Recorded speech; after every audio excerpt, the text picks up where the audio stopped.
TV party tonight! What? TV party tonight! Oh, we got nothing better to do than watch TV and have a couple of brews. Don't want to talk about anything else! We don't want to know.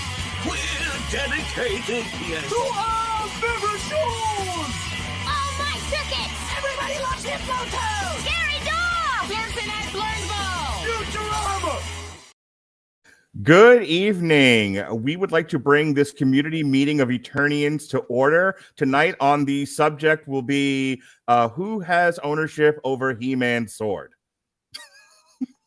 No, we're not doing that again, Mark. Please, no. Hang on, let me check my... I think it's the sorceress. I'm off script already. Hello, you are listening to a Radulich Broadcasting Premier Podcast TV Party tonight. I'm your silly goose of a host, the mandated reporter, and frankly, I'm mortified Mr. Mark Radulich. And our favorite show tonight is Masters of the Universe Revelation, brought to you by the good people at Kevin Smith. And in addition to which, Powerhouse Animation Studios, Mattel Television, and Netflix. And joining me this evening, of course, first, back from his imposed hiatus. He went on the Jonas hiatus, though I'm pretty sure he named his kid not Jonas. Ladies and gentlemen, it's Andrew Graham. How do you do, sir? Doing good. How's everybody doing tonight? Very good, sir. Doing good. The Michael Exodus. The Michael Exodus. Outstanding. Well, it's good to have you back, Andrew. Hopefully we'll see a little bit more of you over the next couple of months. I think I've been penciled in for 2 things already in the last week, so... Welcome back. And joining us tonight, he was able to clear his schedule for us. He's a busy man, but we catch him hither and thither. Not my cat. I'm hoping the cat perches on your head. Ladies and gentlemen, it's Evan Bevins. How do you do, sir? I'm doing good. I have the power to talk about this show. So we waited until both sets of episodes came out. The first set arrived over the summer, and the internet went kaflooey. A lot of angry men. It's the whole thing dropped July 23rd. The first 5 episodes, rather, dropped July 23rd, 2021, and then the second set dropped November 23rd. And we waited for the holidays to pass for a spot there to be on the schedule and for Andrew to be able to come back and talk about it. And so here we are, and I'm glad that we waited. I'm not as, and I don't want to start the whole roundtable here with this. I'm not as negative on it as a lot of people who were like, this is not my He-Man. They put all the focus on Teela. Everyone knows that by now. And a lot of people just checked out of the show after the first 5 episodes of that. They're like, how do you do a He-Man show without He-Man? And I was like, let's give it a chance. Let's see how they handle the back half. And having done so, there's some things I can forgive it for. And then there are other things that I still think they whiffed the ball on. I know just as a whole, I don't know what they were thinking with this in terms of audience and like who this was supposed to be for. So those are my kind of initial thoughts having seen the whole thing. I'll go to you first, Andrew. You saw the back half, you had thoughts, then you saw the second half. Did those thoughts change at all? Not as much. I'm going to kind of just preface myself that I think I'm a little bit probably more positive than average on a lot of this show.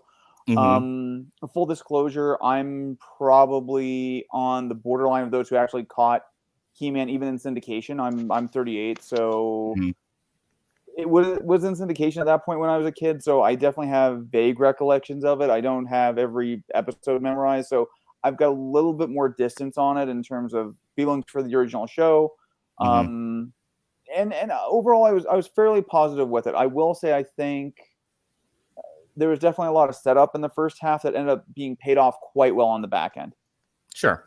I think in terms of story structure, it was solid. Things that were set up, and as you said, in the first half were paid off in the second half.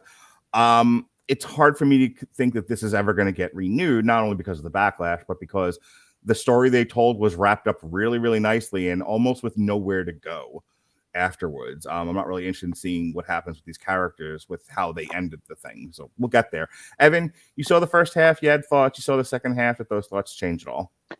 Well, I was a little late watching the first half, so the internet and a certain group chat you invited me to told me a lot of things about what happened. And told you what to think and how to think it. I may have muted the group chat for a while. So I do have kind of a knee-jerk reaction to go the other way. Like it took me a while to get around to watching Iron Fist season 1, so I was determined to like it no matter what. And I did. I mean, it was the weakest of the Marvel Netflix shows, but I didn't hate it. So I knew there was a little bit of a bait and switch there, but I thought it was executed really well. I didn't mind Tila. Maybe that's because one of my favorite TV shows involved Sarah Michelle Gellar kicking people's butts and wrestling with demons and emotional trauma for 7 years. So that could have had something to do with it. The impact Buffy that, the of Vampire course, being Slayer, supermarket sweep. Sure. I was gonna say the impact that Buffy the Vampire Slayer has had on people. Like I know so many people who like that show is like just critical in their fandom. It's like dead center. And I tell you, other than watching the movie, it went, and I was on an episode, I think, of either Angel or Buffy. I don't remember which one. I was a Hollywood Extra. Oh, cool.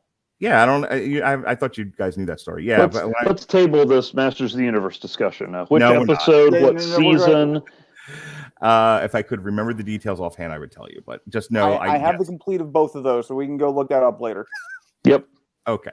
Fairly certain it was Angel, by the way. Any case, the point that I was getting at is it's funny you bring up Sarah Michelle Gellar, just because, like I said, apparently Buffy has had quite the impact on people. But what I want to know, Evan. So I think we're all, give or take, within 10 years of each other. I'm about to be 46 this year. And I grew up right in the middle of like that He-Man era where they put the toys out, the cartoon was there. Like that was right there for me. It was He-Man, G.I. Joe, Transformers, Thundercats. There were toys? And that's what I wanted to ask you. Like I had quite a few He-Man figures, and I had my own little wrestling league with them too. So clearly you were a big fan of you were part of the He-Man fandom as a kid, yeah? Huge, yes. There were some things I didn't know. I remember watching a lot of the shows. I'm pretty sure He-Man got me started on comics with the little miniature comics they had that came with the characters. Watched the show a lot. Were you part of that group that reviewed the mini comics with Jesse? No, I was not. I think that was before I got invited into the inner circle, which was slightly before everybody regretted inviting me into the inner circle. But not everybody. I had the toys like crazy. I still have some that haven't fallen apart.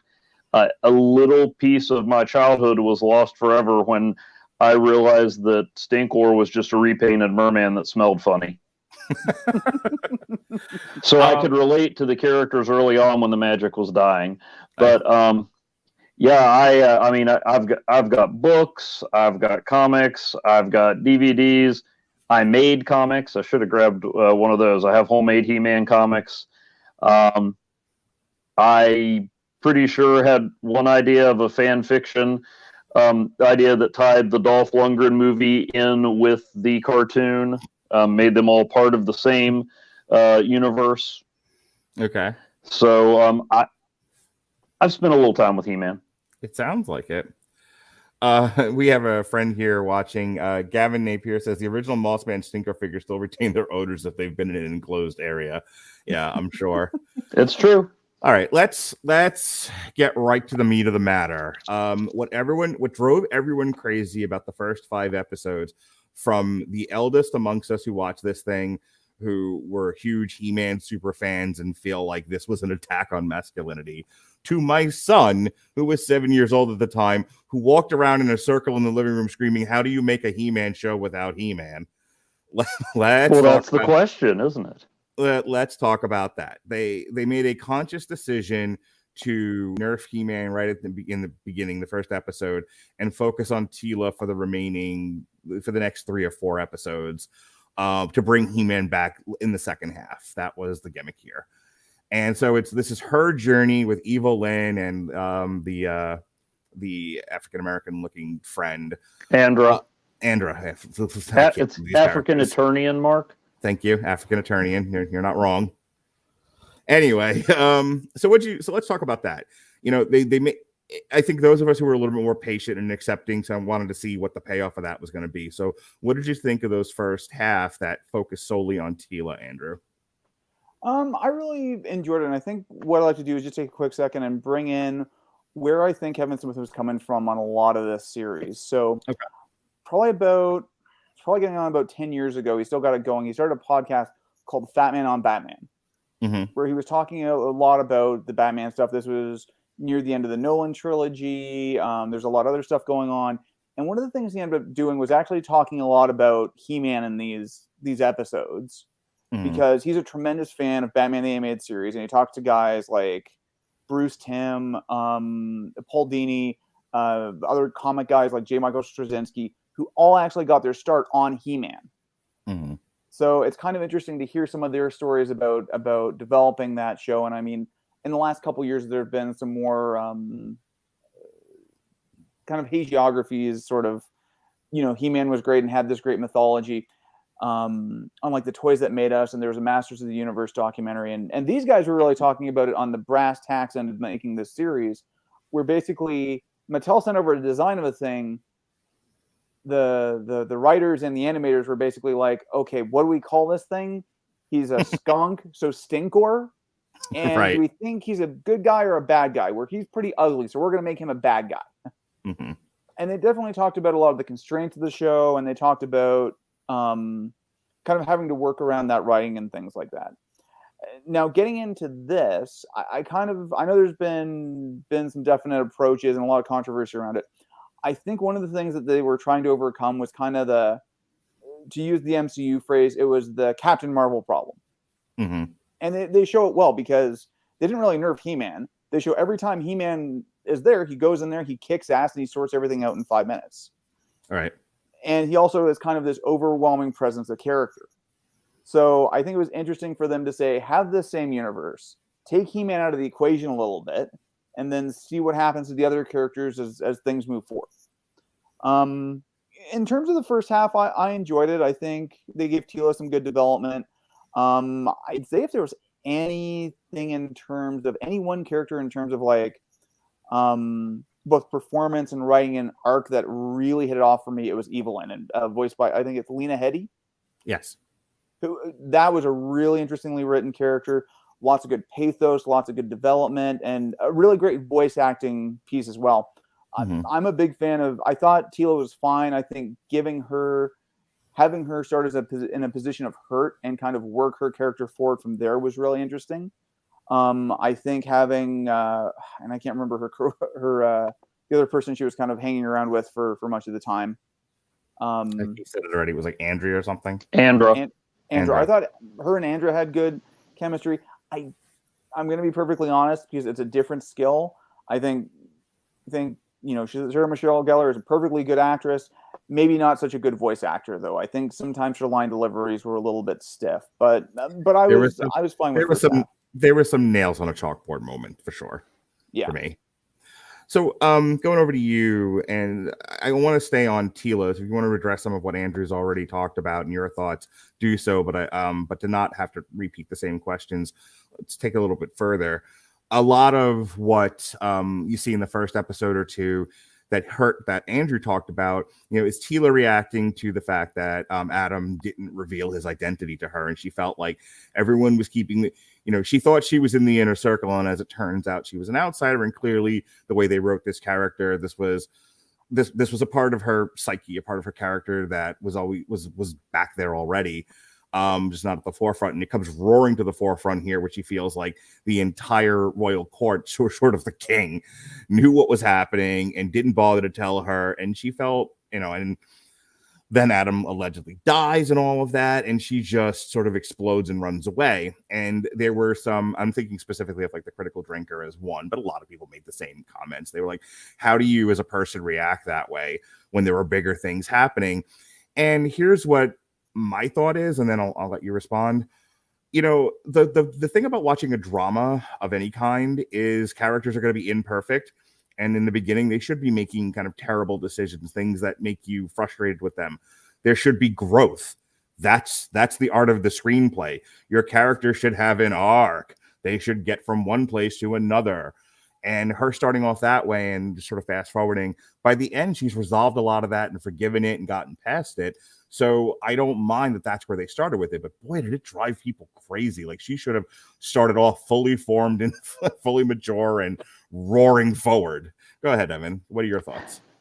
Well, no, it didn't bother me the way they started it off. One thing that I thought was really interesting about it is they took this. They kept saying it's a direct continuation. It's a direct sequel to the original show. It's not a reboot. It's not a fresh start. So they took this that I absolutely loved as a kid, and they kind of moved it forward. They sort of grew it up, which I was reading an article a little bit ago was how they pitched it to Kevin Smith. They're like, do the show, but do it for grown-ups. And so they took all these elements in the show, the secret identity and all that stuff, and they're like, okay, so let's play that out. What does that mean to somebody? What does that mean to the one person who was out? Now, when I'm watching the show, it just goes, oh, we have to keep the secret from some people, but it was just there to advance the plot. But okay, so we're looking at characters. What does that mean? What does that do to somebody? And even the way they started it off, it just felt like, some up production value He-Man. I mean, He-Man's really, he's pretty chill. Oh, Skeletor's trying to take the castle again. This is what we deal with every week. And then all of a sudden, it's not that way anymore. Right. And so it's like, let's take all these elements, let's have a little fun with them. Let's wink at some of it, but let's, you were a kid, you liked this show. Now you're watching it as an adult, so let's try to see it through your eyes. I didn't have a problem with a lot of it. I will say that's because I had a pretty good idea, in part because I had a pretty good idea of the Switch, and I'd seen all the anger, and I was like, it can't be that bad, can it? I mean, I gave Geely a chance. So I try to be open-minded, and I was fine with it. I mean, you've got these, and I know some people, sometimes people feel like, and sometimes you can force the girl power a little bit, but I mean, you've got these two characters who were, classic parts of the mythology, but, you've got Fisto, who has the, metal fist. You got Moss Man, who does his thing. Stinkor smells funny. What were Teela and Eva Lynn's powers and distinguishing characteristics? They were girls. Yeah, they were girls. That was their action feature. Right. That was, it's like, hey, and I think I know we had the She-Ra line, but other than eventually we got a sorceress action figure, and that was it. So they gave these characters more depth, more personality, and they didn't, they took what was there and they grew it up and they moved forward with it. Now, if you didn't enjoy it, right. That's fine. In the spirit of that, Gavin, who's a friend of ours watching on Facebook, a woman becoming irrationally angry over not divulging deepest secrets is the most realistic writing Kevin Smith has ever done for a female character. Fucking truth, man. Also, this one's for you, Evan, the heroic master of fisting. Give it up, Mark. You got to hit it. Oh, no, damn it. Hang on. And yet somehow they didn't manage to work his opposite number, Evil Warrior, in Jitsu. So, just so we can move on from this and not spend an entire hour belaboring the point, I was 50-50 on Teela. I don't care if you have a strong female protagonist. I don't care if you sideline He-Man for a while, if the intention is to bring him back. I think the issue that you guys brought up about, hey, we have this character, she's had no development in the source material, and we're trying to, as you said, write this for an adult audience, so she should have human reactions to things that are happening. That's all well and good. I'm not entirely sure they were successful in making her likable even towards the end. they're in terms of like resolving the conflict, internal and external, I thought that they did a good job with, her sort of getting past that and being friends with Adam again. But they do give her some really tortured lines, Andrew, especially in the second half. Like to the point where like I'm watching it on, I have it on the background while I was doing stuff this morning on the computer. And I would look over every once in a while, especially if it's something I hadn't seen before. And then I'd go back to doing what I was doing and it's sort of passively watching. And then she said something at the end, like, wherever you like, you go wherever I go. And I'm like, ugh. Oh God. Like, and I was just laughing out loud at stuff like that. Yeah, there was definitely some, like I said, I think there was some acting on screen versus doing voice acting are two different skills. I mean, you can hear that over the varying numbers of just let's throw in a random celebrity onto a cartoon movie and see how it all works. But yeah, there's definitely some of that. I think my overall reaction to Tila was overall pretty positive, I'd say, throughout it. I mean, she wasn't trying to win any popularity contest, but I think that was also a part of her character arc as well. Right. If there's one episode I gotta call out positively, it was I think it was called Land of the Dead. When they're down in I can't remember what they called that realm. Subternia. Yes. Yeah, I know they were pushing that a little hard in a few places. So, but I really enjoyed that episode. Was it Glow Skull or what was that character's name? Glow Stick. Move on. Just keep going. Anyway, Scareglow. There we go. Thank you. He lost an arm. And sadly, this was like the one figure I had that was worth something. I was like, I'm going to eBay that sucker and no arm. Evan, how are they not mint in box? Mint in box, Evan. Mint in box. You can't play with them if they're in the box. That's what my wife always tells me. Also, I would like... I'm sorry, Andrew. Please continue. They're not in action figures. I would only consider that's just a flesh wound. Put your arms off. Anyway, I did like that episode in terms of kind of Tila dealing with her own fears of, as we find out later, she's a very powerful character and her dealing with her own levels of confidence and things like that. Yeah, there was definitely a lot of subtext about, women owning their own power. There is definitely, when you're sitting around in the writer's room, you're like, what themes do we have? What are we talking about here? And sort of a tacit acknowledgement of women feeling like they are dismissed and, they are disempowered throughout various facets of society, and then wanting to make this sort of a women's power fantasy.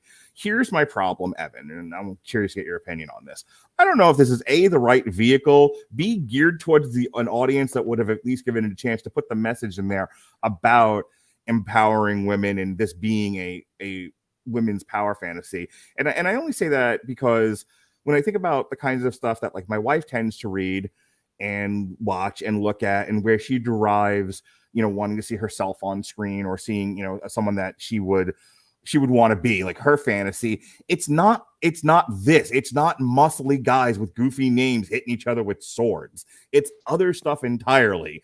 So it's like, I can sympathize with a writer's room full of people going, we should give women more agency and more power. And that's okay. Okay, but they're not the ones.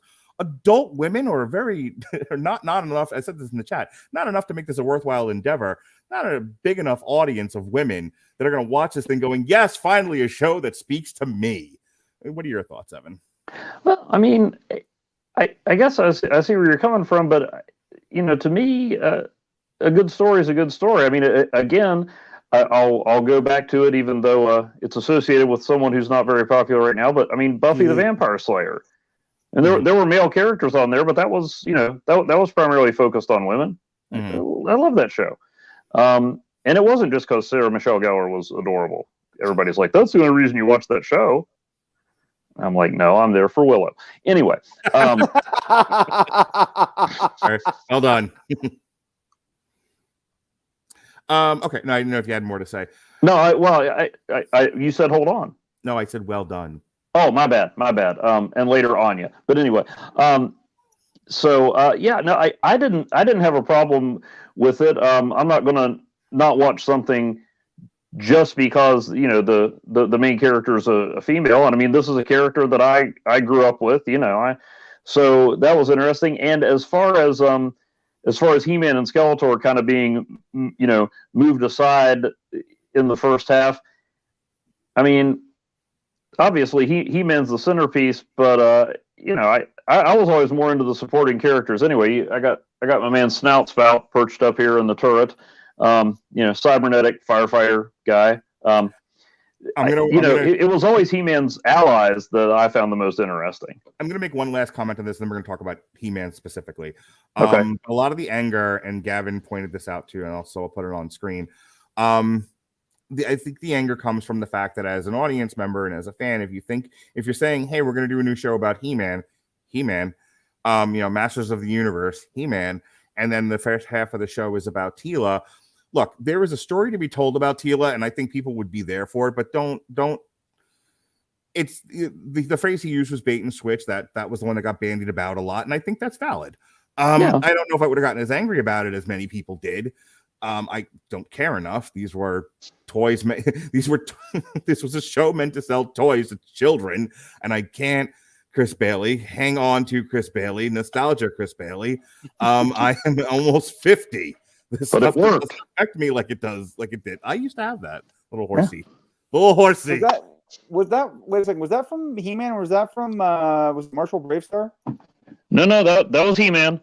I believe that was Stridor. Oh, okay. And then I forget this guy's name, but okay. He was in the show. No, I enjoyed seeing all the Easter eggs, the characters that you'd never seen on the show, or thought you wouldn't see again. So I get people being upset with like that. Transformers, where you had your main sort of for 3 or 4 characters, but then they always threw in another toy character to freshen up. Like Hound would get an episode, or I don't know, I can't remember anymore. Like Jetfire would get an episode. Scorponok, right? I'm sorry. Go ahead, Evan. No, I was just saying, I enjoyed seeing those characters. I get people not liking the bait and switch. I mean, it's a bait and switch, but I mean, how are you going to surprise somebody? I thought they pulled off the surprise really well and ratcheted it up from just another episode of He-Man to, this is something different. Mm-hmm. And would anybody? I mean, I know what you're saying. That people might have watched the Teela show if you were upfront about it, but this was something surprising. They were trying to do something different. I get if people don't like it, but I don't fault them for giving it a try, because I think it was pretty interesting the way they did it. I didn't realize that it was aimed at an older audience. I'm glad my kids didn't take me up on the invitation to watch it with them when people were getting run through, or they're like, "Hey, we're going to find the first sword in hell," or evil Lynn seducing Skeletor so she could steal his power. Yeah, that was. Yeah, very subtle there. I was real busy this morning, and I heard the Critical Drinker talk about that. I'm like, okay, when this comes up, I got to pay attention. And I literally was like, huh? And I'm kind of like, well, where is this going in my Pornhub fantasy mind? Like how adult does this get? And maybe that's the other thing, is it seemed to have been sort of tonally confused, because I sat and watched the first episode with my kids too. And like I've talked about this in the chat, my son, who's about to be 8, loves the other version of He-Man that's on Netflix right now. That I think the second season's about to drop or has dropped. I don't remember which, but he loves that. He thinks that's great, and that's very He-Man focused, but it's also very juvenile, which it's supposed to be. My daughter, a big feminist that she is, couldn't even get through the first episode. She was like, "Yeah, I'm out." Which look, I can't. It's an anecdote, but I'm going to run with it. I think when you lose somebody who's as like female empowerment focused as my 11-year-old daughter, and you can't keep her interest in this, I don't know if this show has a whole lot of hope of retaining any audience, because now you've pissed off the fans, you've pissed off a lot of guys, some fans, and you can't retain the women who you're trying to draw in. Can we acknowledge that's a flaw in the writing? It definitely had an inconsistent tone. I mean, I was all for making it more serious and growing it up to a point, but I'm like, do we really need? I mean, okay, if you want a little innuendo with Skeletor and Evelyn, that's fine. But, we'll put the sword down so we can bang. That's a little, I mean... Okay, first of all, he fell for it. Had Evelyn actually said, put your sword down so we can bang, I'm all in, and I'm not criticizing the show anymore. My only criticism is, why couldn't we get to that sooner? All right, let's move on here. Can I throw one thing? Yeah, sure. Quick? I think this is the more I think about it, I think this is a pretty valid conversation in terms of how who was this aimed at? I mean, I think on some level, I think Kevin Smith was assuming the audience was more of guys like me and Evan, who also grew up watching Buffy the Vampire Slayer and also watching some of those shows. And it's like, okay, we can go do a female focused episode for or arc for kind of half the series and be okay with it. Right. The other thing that I'll have to say about how they set this first episode up, and what I thought was clever for the next 4 episodes, was them also taking Skeletor out at the same time. So you're totally clearing the board and kind of taking away that focused threat. So then you can kind of let a lot of these secondary characters come up. Yeah, and I like I said, I like that in theory. I'm not sure in execution it was done that great, but I mean, we could spend the next half an hour just kind of going over that same point. So let's move on. Let's do it. Oh, okay. So Captain America's shield. No. Let's talk about He-Man. So before the end of the first half of the season, Adam comes back, and there's a big reconciliation between Teela and Adam, and she's not all the way there. She's like, "Look, I'm still irritated by all of this," and Adam's like, "Yeah, maybe I should have told you." I mean, what are we going to do? I think there are bigger fish to fry here. So they move past that. Certainly that's Teela's thing. He's like, I just needed you to know I'm annoyed. now that you know, we can focus on fixing the universe. And then the cliffhanger is that he gets run through again, but because he's a cartoon character, being run through with a sword doesn't kill him.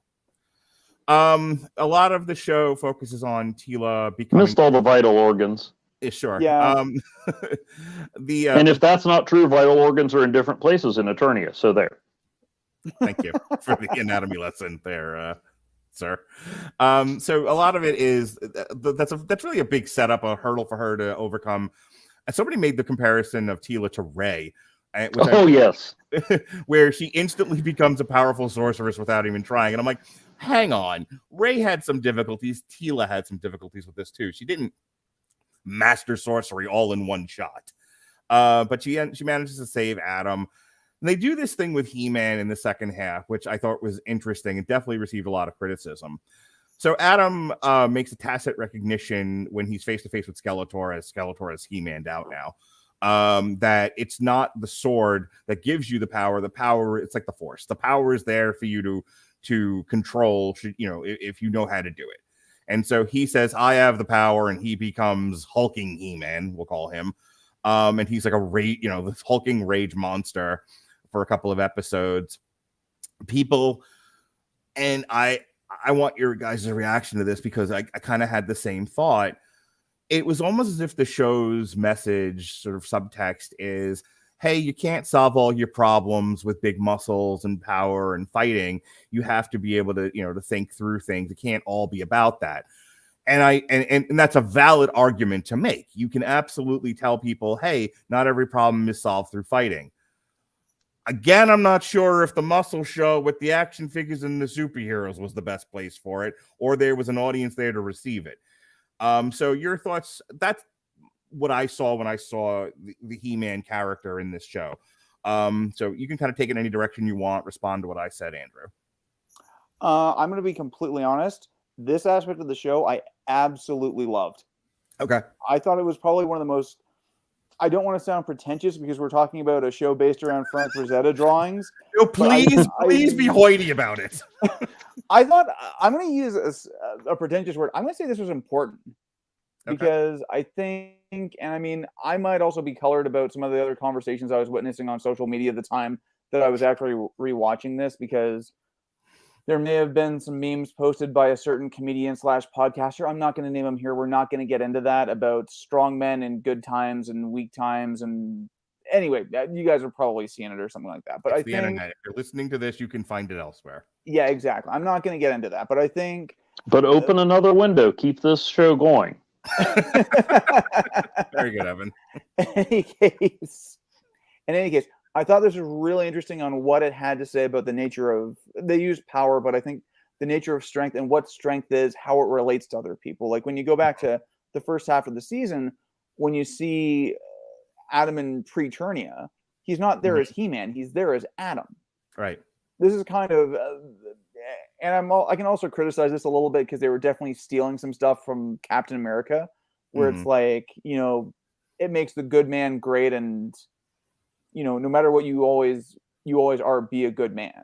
Right. And it gets into this whole conversation in the second half around the key to He-Man was that he always gave the power back, because that's what a truly strong man had to do. And I thought that was so brilliant and so literally so important when we're having these conversations about the nature of strength, the nature of masculinity, and the nature of things like discipline, like self-control, like things along that line. I thought this show was really, really good about doing that. And I didn't even say the way they rolled it into the He-Man character and being able to say, you know, why was this guy who dressed in pink always not just He-Man? And because he had that realization that even though he had this power, it wasn't necessarily his to always control. Right. And he also realized that power uncontrolled was a terrifying thing. And I think, like I said, that was, to me, a really good message. I thought it was well executed. I thought it was well thought out. One of my favorite parts of the season. Yeah, I think a meditation on the nature of masculinity. It certainly, there's a cultural debate going on right now about, you know, what is masculinity, what is toxic masculinity, and sort of there's a Venn diagram, and it moves based on your perspective, in my opinion. But I think as a meditation on what masculinity is, I thought the show handled it somewhat deftly. Others would argue, Evan, that this was an attack on masculinity. This whole show was an attack on masculinity. This was a purposeful desire to marginalize men, marginalize masculinity, and denude it, you know, for all of its worth. It's out there. I got to address it. So, your thoughts on He-Man and whether or not your thoughts on He-Man, and whether or not you agree or disagree that this was just an all-out assault on the nature of masculinity. No, it wasn't an assault on masculinity. I mean, the female characters weren't perfect. You know, Tila, I mean, you know, she was the focal point, but she caused plenty of problems. And, you know, the sorceress was, you know, her choices, her decisions were questioned. And Evelyn, they actually made me kind of sympathetic toward her. And watching it the second time, I remember I watched the first part a long time ago, and then I watched it again preparing for this, and I just remember thinking, oh, she was playing them the whole time. but she wasn't. She thought Skeletor was gone, and she felt used too. And then after you're like, hey, she's not so bad. Actually was wondering if she was my daughter, when she found some of my old He-Man action figures, she pulled out Tila and Evelyn, and she really liked Evelyn, but she thought her name was unfortunate, so she renamed her Kinda Lynn. And so I was waiting for that to become canon. But you know, so here's someone you sympathize with, and you're kind of waiting for her to, you know, turn the tables on Skeletor, and she doesn't. She's like, you know what? I'm just going to kill everybody. Yeah. Because I don't have time to sort out who's for me and who's against me. And by the way, I looked at all of existence. I don't think there's a God, because a snake bit a bird, and so we're just going to blow it all up. Hey, listen, so if you have adult women in your life, they eventually do come to the conclusion that everyone in the house must go. So I mean, no, I didn't think it was an assault on masculinity. I think Andrew makes a good point. It suggests that there is more to being a man than being the biggest guy and punching everything, which, I mean, you know, the show, for all its imagery of a big muscly guy, you know, the original show didn't preach that message. So it just showed, hey, men, women, they're human, or Eternian, or Moss people, you know, but I mean, no, I don't think it necessarily took one side over the other. I think, like I said, it played up characters who had been very one-dimensional. and kind of tilted the axis a little bit. I liked their portrayal of Adam as He-Man. I was glad, if for no other reason than the Clark Kent effect, that they made Adam and He-Man look different. Yeah. Like seriously, so he puts on a shirt, and once the pecs are gone, you can't recognize him anymore. I am Adam. No, you're He-Man, sir. No, I am Adam. There was a great Wizard Comics did a Toy Fair magazine. They had Twisted Toy Fair Theater where Spider-Man got teleported into Eternia, and Skeletor walks in through Snake Mountain, and he's like, and here are my two greatest enemies, He-Man and Prince Adam. And Spider-Man's like, well, you guys don't get DC Comics here, do you?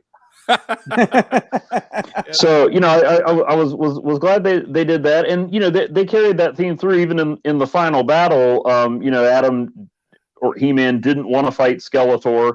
He gives him the power, and Skeletor's like, wait, why'd you do that? And he said, I want you to see what it feels like to save the universe. And Skeletor's like, okay, fight me. And he's like, nah, I don't want to. And finally he throws him really far. But, and I also thought it was kind of neat that, he didn't just magically melt Skeletor's heart. Although if you see the He-Man and She-Ra Christmas special, there's a little something to him. Skeletor helps some kids that are stranded in the snow. Nice. But I don't want to feel good. I want to feel evil. Worst Skeletor impersonation ever. Yeah, I'm not sure what you're doing there. All right.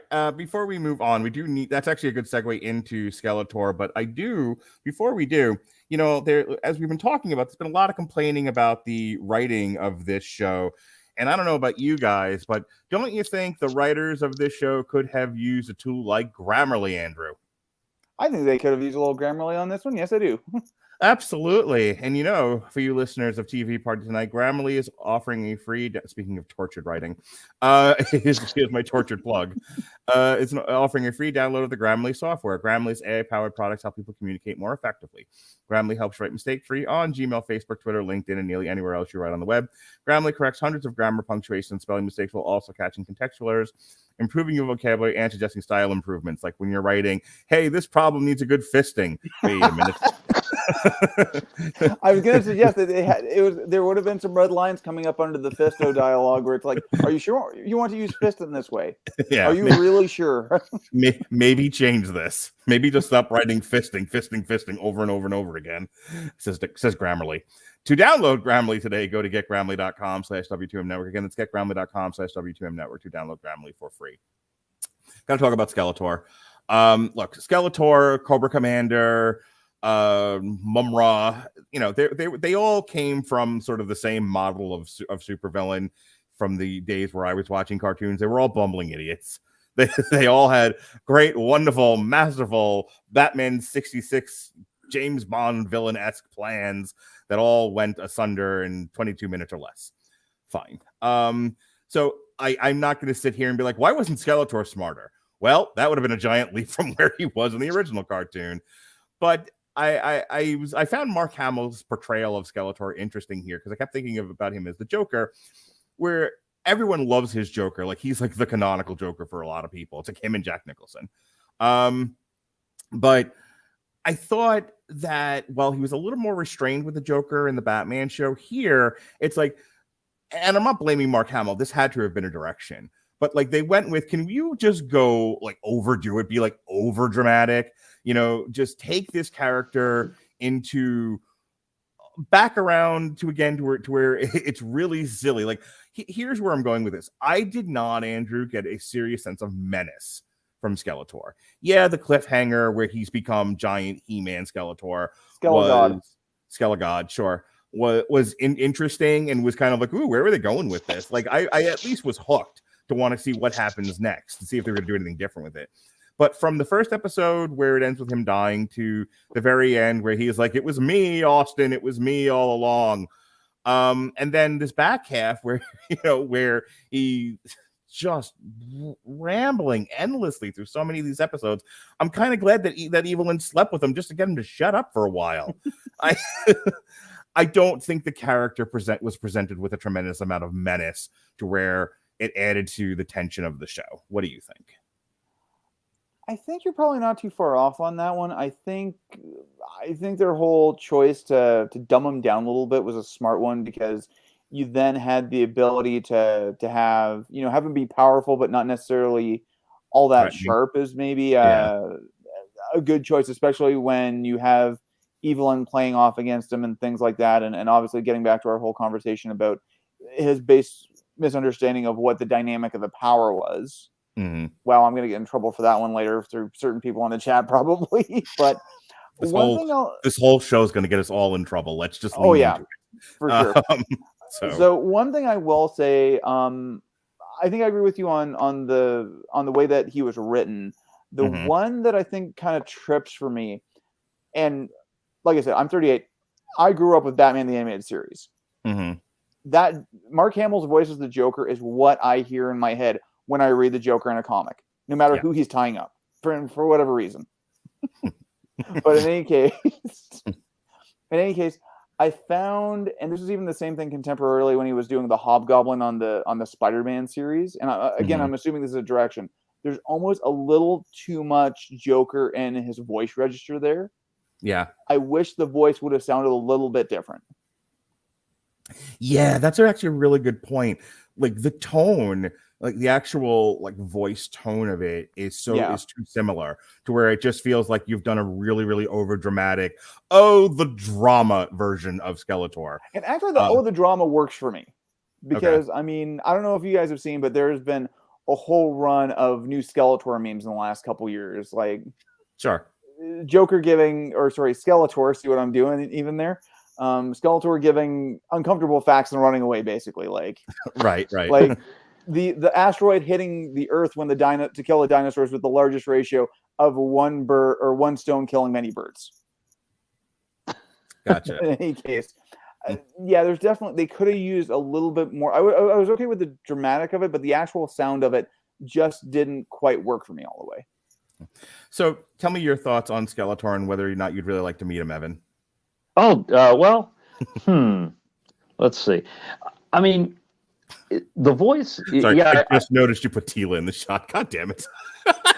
I'm sorry. I know that should have been earlier, but I did not prepare very well. You cheeky bastard. So, I mean, I wouldn't want to irritate anybody, but I know you were expecting me to put He-Man here, and then bam. Hang on, you didn't want to do what now? I didn't want to irritate anybody.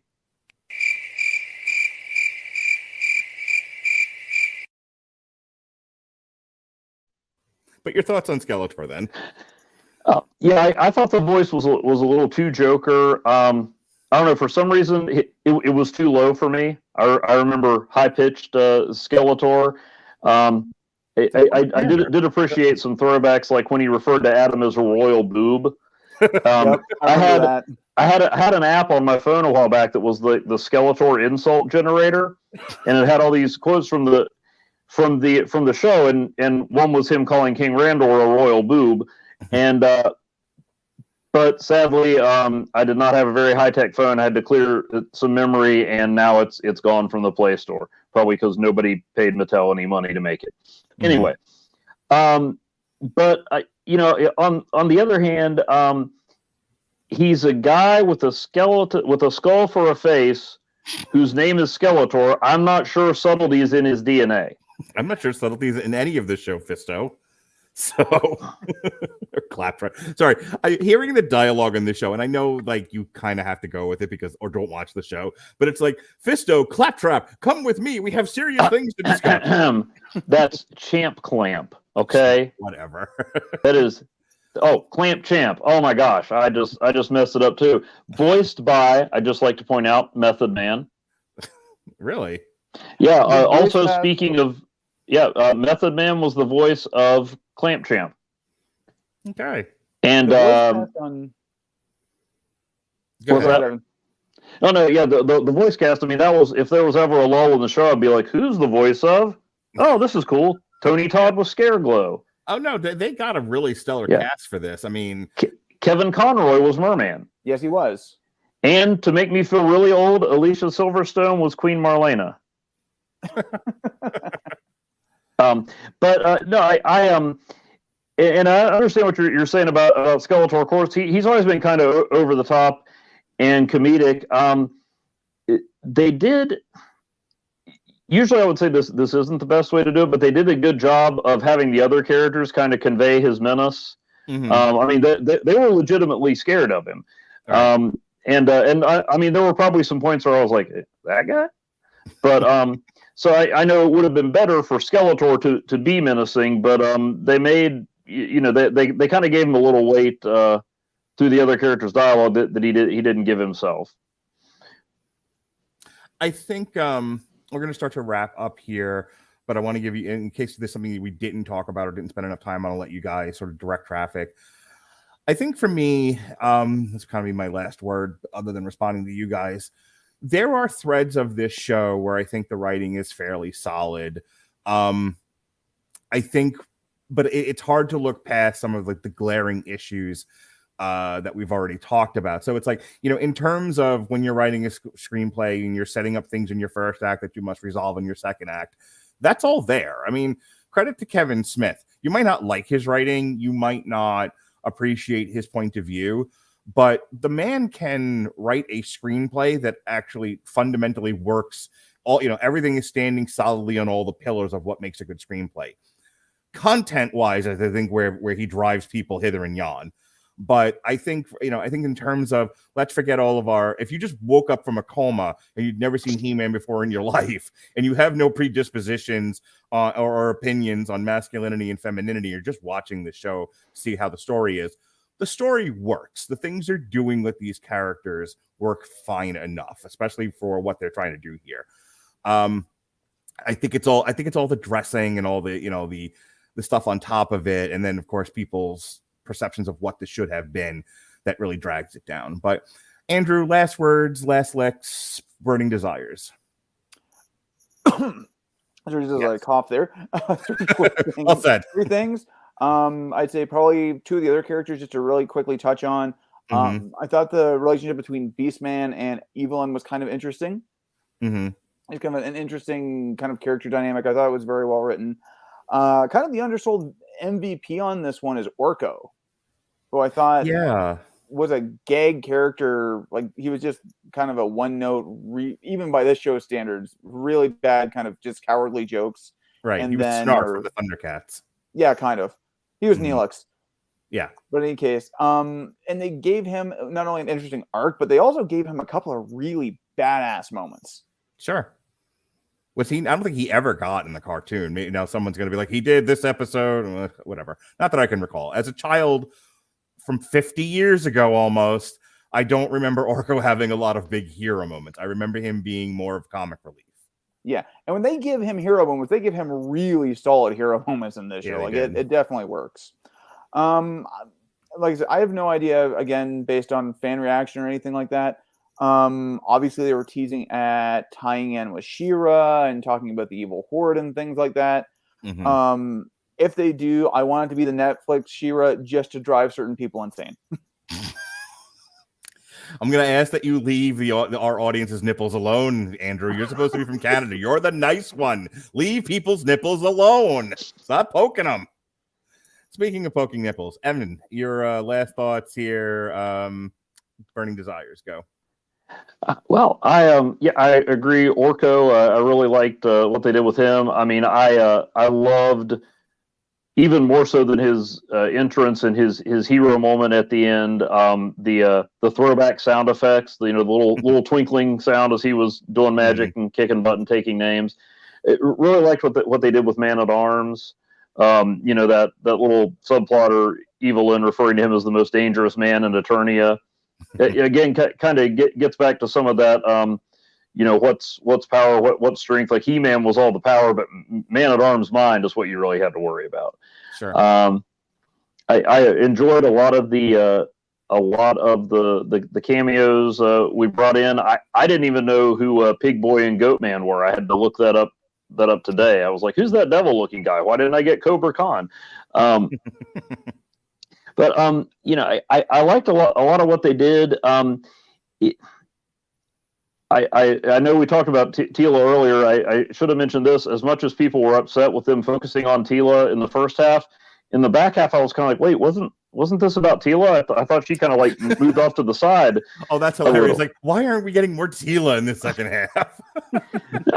Maybe not more, but I don't know. I mean, part of it, I like the way they kept you guessing. Like, okay, obviously the first episode was a swerve, and then in the second one, you're like, okay, they're building a team to go on a quest.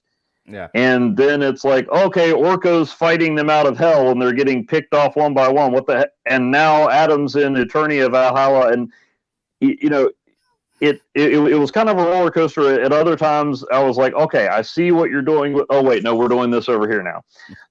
So I'm not sure that I liked a lot of what they tried to do. I'm not sure.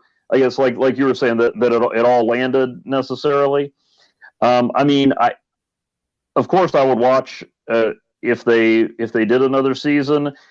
I also don't think they necessarily need to do another season.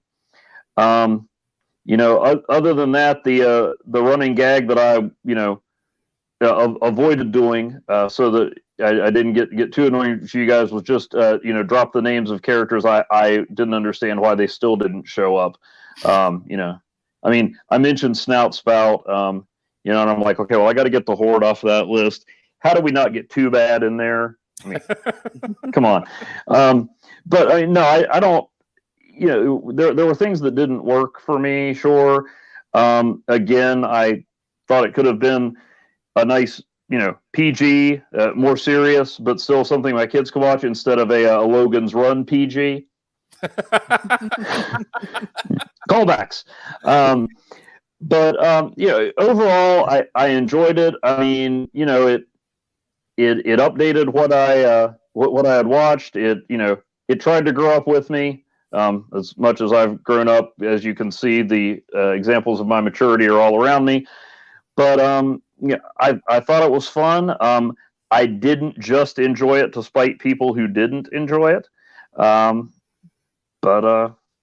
Yeah, I think other than me joking that the ending kind of felt a little like Rise of Skywalker, it's like we're going to get everybody to come fight with us. But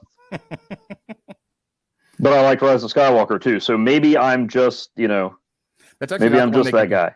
But that's not the one that everyone's been comparing of the Midnight's Edge and Critical Drinkers of the world have been comparing it to. They're all comparing this to The Last Jedi, which I also enjoyed. I did too. That's me and you against the world there, guys. I'm in there too with you on The Last Jedi. Yeah. Well, I think The Last Jedi, a bunch of other ones, Cowboy Bebop. I feel like I say this every show now, but if you're too different from the source material, you end up alienating the fans. And so what you can do, you can write a show that utterly alienates the fans, but then you have to go about the hard, arduous uphill battle of building a new fan base, making a show that's likable for a wider audience. It's not always easy to do. And then you also have to think about, why'd you do this in the first place then? If the idea of doing something familiar was to get people who are familiar with the product to come and watch it, you can't then shit on them and be like, but why does no one want to watch this? Like, you have to be damn sure if you're going to do that, you've got a solid product that's going to get people like my kids, my wife, your kids, your wives, your girlfriends, your boyfriends, whatever. Like, people who did not naturally come to He-Man, you need to make the product attractive to them. And this missed both. And I think that's ultimately my biggest problem with it there's almost no such thing anymore as too niche, because streaming creates niches of niches of niches. But there does come a point where this shit costs money. These people had to be paid. This was a very talented crew. I'm sure it didn't take scale for it. At what point are the numbers so low and so niche that this wasn't a worthwhile financial endeavor anymall? You know what they say, Mark? Niches get stitches. Oh, you wasted your cricket sound effect. Do we all? Andrew, did you want to jump in there, or you're just kind of like, yeah, sure, whatevs? I mean, it's interesting. I mean, I think we did have that conversation around it. I mean, it was interesting. I was listening to, or I was reading a opinion piece on The Escapist the other day called "The Monoculture Isn't Dead; It's Just Taking a Rest Right Now." And I think on some level you're right on that one, where you can be too niche in some ways, but on some level people are looking for kind of the big archetypes to come back and things along that line. And maybe on this one, I mean, this is a worthwhile show to me. I enjoyed it. I made some comments on some of the things it said. Whether it is going to be that wider success and whether that does hit really wide for everybody is another question. You know, it takes a lot less money to publish a book or a comic than it does to make a cartoon, and it takes even more money to make a feature-length motion picture. Your message, if it's incredibly niche, if your audience that you're trying to reach is incredibly small, but worthwhile to put the message out there for those people, now you have to think about your medium, versus cost. That's all I'm saying. I'm not. Go ahead, Evan. I think what you were saying about trying to do something different. I think when that works is when it comes organically from what was there, and I mean, to me, I felt like this built on it didn't crap on anything. It didn't tell me you were stupid for liking the show. Ha ha, you moron! I can't believe you spent money on this, and now you're going to watch this. That's a valid point. This does not insult people for watching He-Man. This wants you to love He-Man. Yeah, but there are different ways to look at that. I mean, we talked about The Last Jedi. To me, that fit with a lot of what I liked about Star Wars. To a lot of other people, it was completely. I saw people getting mad about it today on Twitter for some reason. I don't remember what set them off, but apparently there's always people ready to remind you that The Last Jedi hurt them deeply. The argument, just to be very clear about this, the argument that side has is all of our heroes, all of our male heroes especially, are one by one being denuded and emasculated in favor of what people in Hollywood now think should be our heroes. And they are diverse, and they are they have other priorities in terms of themes and whatnot. And it's clashing with people who were like, nope, I want the heroes and the priorities and the themes of my youth are exactly what I want as a middle-aged adult. And these two things are clashing right now in the culture. And I get that. I mean, I don't like everything that goes that way. I would just say, and then I promise I'll get off The Last Jedi, I don't remember Luke and Han being that perfect or, awesome in the, I mean, they screwed up as much as they got right in the originals, I think. But that's neither here nor there. There would be people who look back with rose-colored nostalgia glasses going, my heroes were perfect when I was 10. Okay. And I think I get that. I didn't feel like this messed with any of my heroes. I thought it gave more stakes while respecting what came before. If you didn't like it, I'm not going to tell you should like it. I enjoyed it, except for a little bit of a little bit of Kevin Smith creeping in. But I mean, I know who Kevin Smith is. I enjoy Kevin Smith more often than not. So I think, and this is going to be the last thing I say on this, and I'm going to throw it to Andrew for what he thought of the score. Wink, wink, nudge, nudge. Say no more. I do want to see a continuation. They hinted at Hordak at the very end. You were alluding to that before. So I need Masters of the Universe, Skeletor and Evelyn make a porno. What does that have to do with Hordak? We need Grizzlor. They can be in there too. I mean, we need Mosquito. We need if we can just do a Masters of the Universe porn with all of these characters, like they've done with DC and Marvel, I'm fine with it, dude. The Marvel Avengers porn is like 3 hours long. It has everybody in it, everybody you can think of. And with that, hey, what did you think of the music in this show, Andrew? I thought the music was absolutely fantastic. Actually done by one of my personal favorite composers, Bear McCreary. He's done stuff like primarily the one I always look fondly upon is Battlestar Galactica. He also did, Mark, something you enjoyed, the Godzilla King of the Monsters. He's done Outlander. He's done For All Mankind. Really interesting, really diverse composer and kind of his musical influences, how he applies stuff. And I mean, I thought this really fit the series well, a lot better than, say, some of the original themes did. It had a lot of gravitas to it. It was very primal in a lot of ways. It worked very much for me. Now, Mark, where would I be able to find this and other fine pieces of music? Funny you should ask. We are happy to be giving away a free 30-day trial of the Amazon Music Unlimited service. And don't you know, Andrew, you can listen to Bear McCreary or the Bare Necessities or the Bare Naked Ladies. It's all there on AmazonMusic.com, and you can listen to it for free for 30 days with your Amazon Music Unlimited subscription that we're giving away. If you click the link of getamazonmusic.com/W2M Network, again, that's getamazonmusic.com/W2M Network for your free 30-day trial of the Amazon Music Unlimited service. You like it, you keep it, you pay the monthly fee. You don't, you cancel. No fuss, no muss, no contracts. Who doesn't like free music? Evan Bevins like free music, don't you, Evan? I sure do. Alexa, no, actually, the Alexa's not hooked up today. I just listened to that one where you were horrified that I demonstrated it, and then I figured out why. But, yeah, please stop setting off my home devices.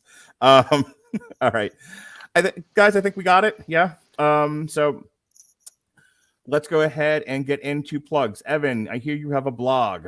I do have a blog. It's asterisk51.blogspot.com.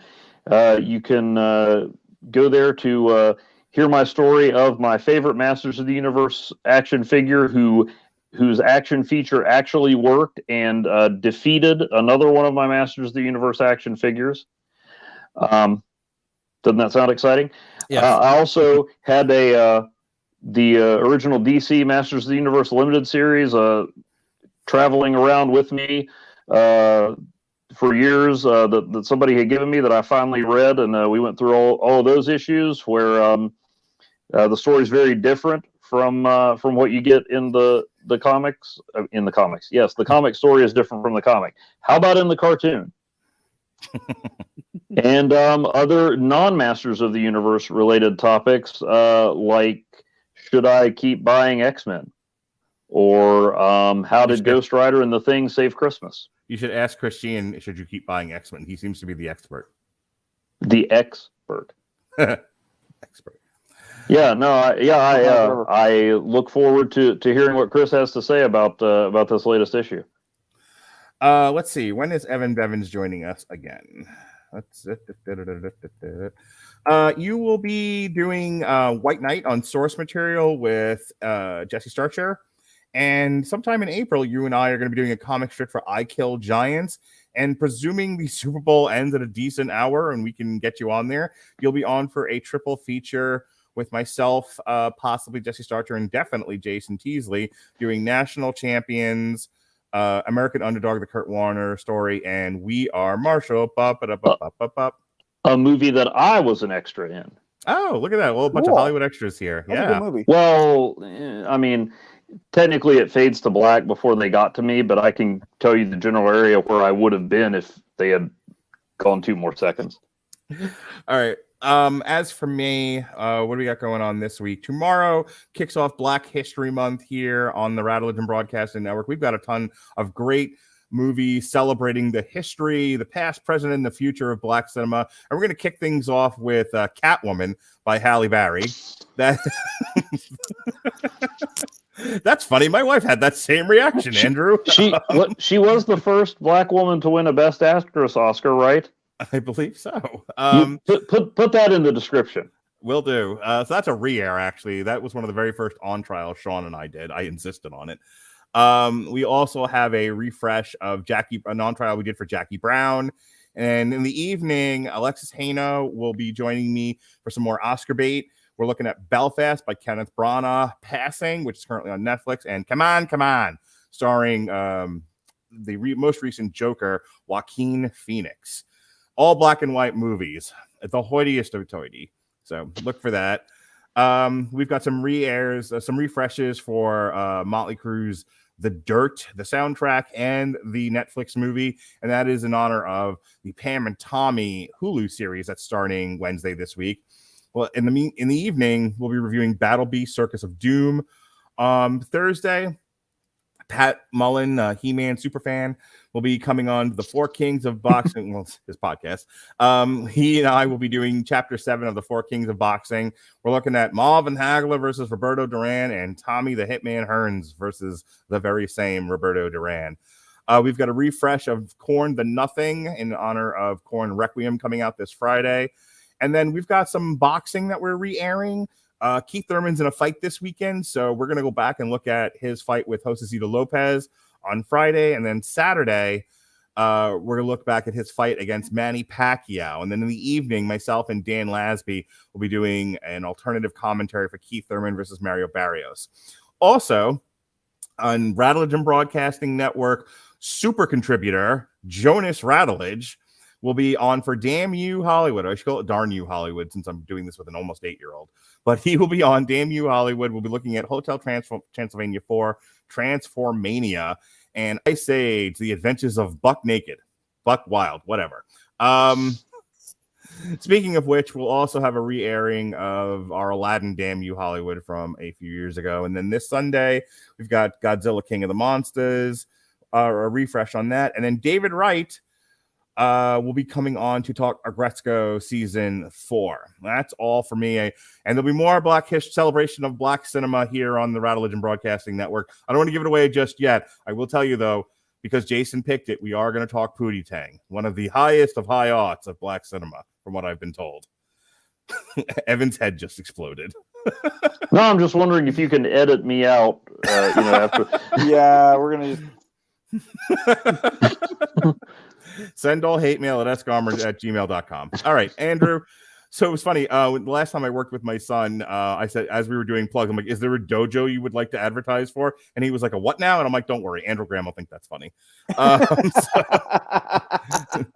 So anyway, your plugs, Andrew, such as they are. All right. Well, I guess I've actually got a couple of things to talk about on this network first. So that's right. I think the 21st, aren't we doing the Book of Boba Fett? We are. And we're going to call it also the Book of Boba Fett / The Mandalorian Season 2.95. Sure. I haven't watched it yet. You'll get that joke when you watch episode 5. Also, I think we just got scheduled. I also got scheduled in for Halo on July 11th, correct? Yes.